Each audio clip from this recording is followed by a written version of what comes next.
এই যে কোভিড সংক্রমণ তো শুরু হয়েছে 2019-এর শেষ দিকে অথবা 2020 সাল থেকে এবং সেটা চলেছে গত 5 বছর ধরে চলছে।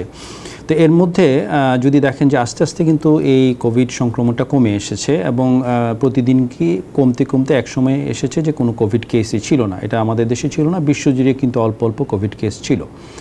এখন এই যে কোভিড কেসগুলো হঠাৎ করে বাড়তে শুরু করলো, এর পেছনে কিন্তু আমাদের সবসময় আমরা দায়ী করে থাকি এই ভাইরাসের মধ্যে কিছু পরিবর্তন, যেগুলিকে বিভিন্ন নামে আমরা অবহিত করে থাকি ভেরিয়েন্ট হিসাবে।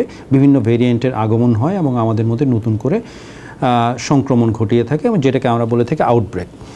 এখন এই যে আউটব্রেকটা এবং আপনার একদম 2020 সালের 21 সালে যে ফুল ব্লোন একটা কোভিড সংক্রমণ, এই দুইটার মধ্যে কিন্তু একটা বড় পার্থক্য রয়েছে এবং এই পার্থক্যটা করে দিয়েছে আমাদের মূলত দুইটি বিষয়। একটি হচ্ছে যে আমরা একটা বড় ধরনের জনসংখ্যার মধ্যে এখন কিন্তু ভ্যাকসিন দেওয়া আছে, এটা একটা কারণ। এবং আরেকটি কারণ হচ্ছে যে ইতিমধ্যে প্রায় অনেক ব্যক্তি আপনার এই কোভিডের দ্বারা প্রাকৃতিকভাবেই সংক্রমিত হয়েছেন, যার ফলে একটা বড় অংশ, পৃথিবীর একটা বড় অংশ এবং বাংলাদেশের তো অবশ্যই একটা অংশ এই আপনার কোভিডের প্রতিরোধ ক্ষমতা আছে।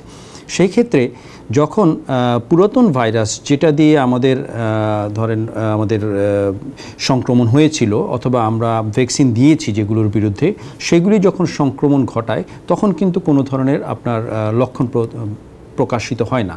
কিন্তু যখন কোনো ভেরিয়েন্ট যখন সামান্য পরিবর্তিত হয় সেই স্পাইক প্রোটিনে, যেটার বিরুদ্ধে আমরা প্রতিরোধ তৈরি করেছি, হতে পারে সেটা ভ্যাকসিনের মাধ্যমে, হতে পারে সেটা প্রাকৃতিকভাবে সংক্রমণের মাধ্যমে, সেটার মধ্যে যখন পরিবর্তন আসে সেই স্পাইক প্রোটিনে, তখন সেটা আর আমাদের প্রতিরোধ ক্ষমতাটা সম্পূর্ণরূপে কাজ করতে পারে না, যার জন্যই কিন্তু আমরা বিভিন্ন ধরনের আউটব্রেক দেখতে পাই। তবে সেখানে কিন্তু খুব কম পরিমাণের লোক কিন্তু আপনার অসুস্থ হয় এবং পরবর্তীতে আইসিইউ যাওয়া বা মৃত্যুবরণ করে।